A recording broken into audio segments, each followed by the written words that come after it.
Somewhere in the Beinecke Rare Book Library at Yale University sits a book that has defeated every codebreaker, linguist, and artificial intelligence system ever aimed at it. It is roughly 600 years old. It contains 240 pages of text written in an alphabet that appears nowhere else on Earth, alongside illustrations of plants that do not exist, astronomical diagrams that match no known system, and drawings of naked women bathing in elaborate plumbing that connects to no architectural tradition. Nobody knows who wrote it, what language it is in, or what it says. It is called the Voynich Manuscript, and it is the most studied unread book in history. The manuscript is named after Wilfrid Voynich, a Polish book dealer who purchased it in 1912 from a Jesuit college in Italy. Voynich claimed he found it in a chest of old books, and he spent the rest of his life trying to decode it. He failed. So did everyone who followed him. Radiocarbon dating places the vellum, the animal skin the pages are made from, between 1404 and 1438. The ink is consistent with materials available in that period. So the physical book is genuinely medieval.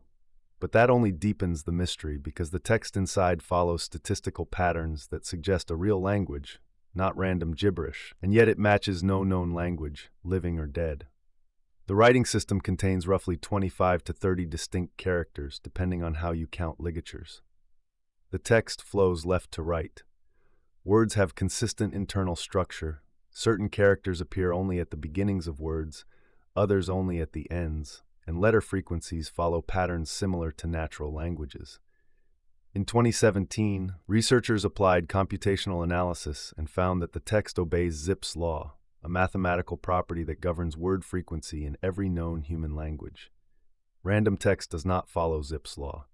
Constructed hoaxes rarely do either. The illustrations make the mystery stranger.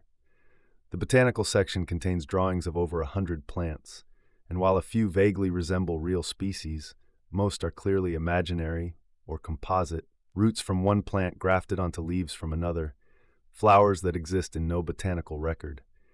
The astronomical section shows circular diagrams that might represent zodiac symbols or celestial mechanics, but they do not match medieval European, Arabic, or Chinese star charts. The biological section depicts small naked figures, almost always women, immersed in pools connected by an elaborate network of tubes and vessels.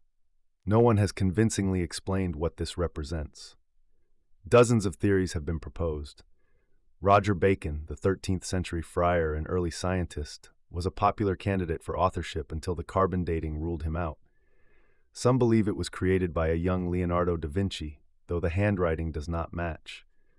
Others have proposed it is an elaborate hoax, perhaps by Voynich himself to inflate its sale value. But the carbon dating and ink analysis make a modern forgery impossible. The most provocative theory comes from linguist Stephen Bax, who before his death in 2017 claimed to have decoded a handful of words by cross-referencing plant illustrations with medieval herbals from the region. He identified what he believed were the names of specific plants written in an otherwise unknown script. Other researchers have proposed that the text might be written in an unusual dialect or a constructed language created by a medieval scholar for private use. Artificial intelligence has taken its turn. In 2018, a team from the University of Alberta ran the text through machine learning algorithms trained on hundreds of languages. The algorithm suggested Hebrew as the closest match, proposing that the text might be alphagrams, words with their letters rearranged alphabetically. The decoded output was mostly incoherent, and the finding has not been widely accepted.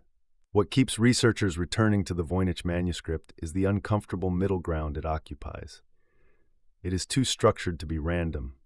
It is too consistent to be a simple cipher that any modern computer could crack.